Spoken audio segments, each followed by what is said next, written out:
السلام علیکم ناظرین، امید کرتا ہوں آپ خیریت سے ہوں گے۔ جمعہ کی دوسری اذان مسجد کے اندر دینا کیسا ہے؟ فقہ حنفی کی تقریباً ساری کتابوں میں یہ بات صاف لکھی ہوئی ہے کہ کوئی اذان مسجد میں نہ دی جائے۔ خود حدیث شریف سے بھی یہی ثابت ہے، اور کسی حدیث اور کسی اسلامی معتبر و مستند کتاب میں یہ نہیں ہے کہ کوئی اذان مسجد کے اندر دی جائے۔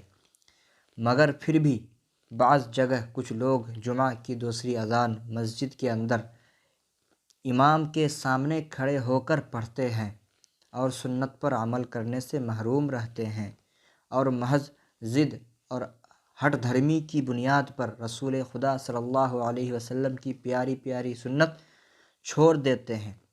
اور بعض جگہ پر تو لاؤڈ اسپیکر مسجد کے اندر رکھ کر 5 وقت اذان پڑھنے لگے ہیں۔ اس طرح اذان دینے والے اور دلوانے والے سب گنہگار ہیں۔